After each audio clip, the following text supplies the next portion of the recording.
Hello दोस्तों, RRB NTPC का जितने सारे भी लोग फॉर्म भर लिए हैं या फिर फॉर्म को भरने वाले हैं तो उनके लिए एक नया नोटिफिकेशन आया है। तो आप इस नोटिफिकेशन को ज़रूर देख लेंगे, क्योंकि आप यदि इसे नहीं देखते हैं और समय रहते भी आप इसे नहीं सुधार कर पाते हैं तो ऐसे स्थिति में आपका फॉर्म जो रिजेक्ट हो सकता है। ठीक है, तो इससे अच्छा है कि आप वीडियो को पूरा देखें और जो आप गलती किए हैं या फिर करने वाले हैं तो उस पर आप ध्यान दें। देखिए दोस्तों, यहाँ पे आया है कि रेलवे में 8113 पदों पर वैकेंसी, मोबाइल से ली गई फोटो लगाई तो कैंडिडेट का आवेदन होगा रद्द।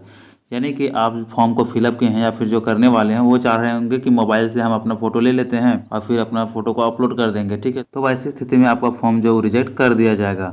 तो कैसे रिजेक्ट नहीं होगा, किन किन बातों का ध्यान रखना होगा, इन सारे पॉइंट्स को हम लोग यहाँ पे देखते हैं। ठीक है, तो चलिए, जैसा कि यहाँ से आप लोग देख सकते हैं। ठीक है, यहाँ से आप लोगों को दिख रहा होगा कि उम्मीदवार को प्रोफेशनल स्टूडियो से लिए गए नवीनतम रंगीन फोटो का उपयोग आवेदन में करना है। ठीक है, यानी कि आपका जो फोटो है दोस्तों वो किसी स्टूडियो से खिंचवाया हुआ होना चाहिए।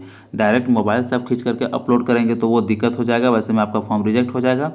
तो आपको जो है स्टूडियो से फ़ोटो खिंचवा करके अपलोड करना है। ठीक है, तो यहाँ पे देख सकते हैं कि साफ साफ लिखा हुआ है कि नवीनतम रंगीन फ़ोटो होना चाहिए। ठीक है, यानी कि लेटेस्ट फ़ोटो होना चाहिए। आप फ़ोटो को किसी अच्छे स्टूडियो से जाकर खिंचवा कर अपलोड कर सकते हैं, तो ऐसे में आपको कोई दिक्कत नहीं होगा, आपका फॉर्म रिजेक्ट नहीं होगा। तो चलिए, यहाँ पे एक और नोटिस दिख रहा है, आप यहाँ से इसे पढ़ेंगे। ठीक है, तो क्या लिखा हुआ है कि साफ और स्पष्ट दिखना चाहिए उम्मीदवार का चेहरा। ठीक है, यानी कि फ़ोटो में आपका जो है एकदम फ़ोटो साफ होना चाहिए, आपका चेहरा जो है क्लियर पता चलना चाहिए। ठीक है, अब उसमें किन किन बातों का ध्यान रखना है ये भी देखते हैं। देखिए, यहाँ पे लिखा हुआ है कि आवेदन में लगा वाला फ़ोटो अच्छी क्वालिटी का होना चाहिए। ठीक है, चेहरा साफ व स्पष्ट दिखना चाहिए। यदि उम्मीदवार चश्मा पहनता है तो फोटो में आंख स्पष्ट दिखनी चाहिए।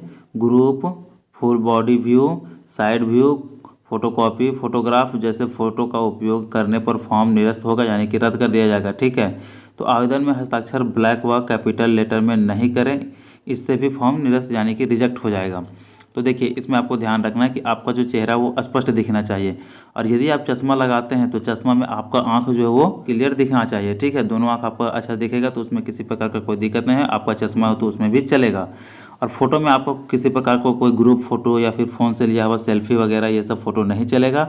ठीक है, ब्लैक एंड व्हाइट फोटो नहीं चलेगा, जो कि पहले ही बता दिया, इसमें रंगीन फोटो चलेगा। ठीक है, तो आप अच्छे से इसमें फ़ोटो को अपलोड करेंगे ताकि आपका फॉर्म में किसी प्रकार का कोई दिक्कत नहीं हो।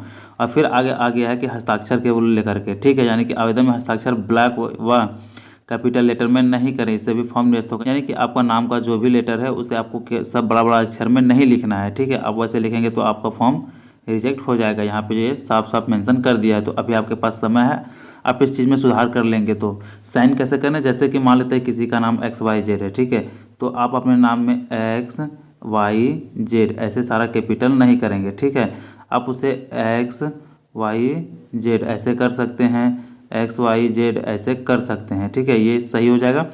और सारा का सारा जो बड़ा बड़ा में नहीं लिख सकते हैं। तो रेलवे की तरफ से ये नोटिफिकेशन आया था, जो कि आप लोगों को जानकारी मिल गया। और यदि आप फॉर्म भर लिए और ये गलती कर चुके हैं तो आप एडिट वाले डेट में सुधार लेंगे, और आप यदि अभी तक फॉर्म नहीं भरे, फॉर्म भरने वाले हैं तो इन गलतियों को नहीं करेंगे और अच्छे से ध्यान रखकर फॉर्म को फिलअप करेंगे। तो उम्मीद है कि आप लोगों को इससे रिलेटेड सारे कन्फ्यूजन दूर हो गया होगा और आप फॉर्म को सही तरीके से भर पाएंगे। और वीडियो पसंद आए तो वीडियो को लाइक करें, चैनल को सब्सक्राइब कर बेल आइकन प्रेस कर लेंगे, ताकि इसी तरह के लेटेस्ट वीडियो का नोटिफिकेशन आप लोगों तक पहुँच सके।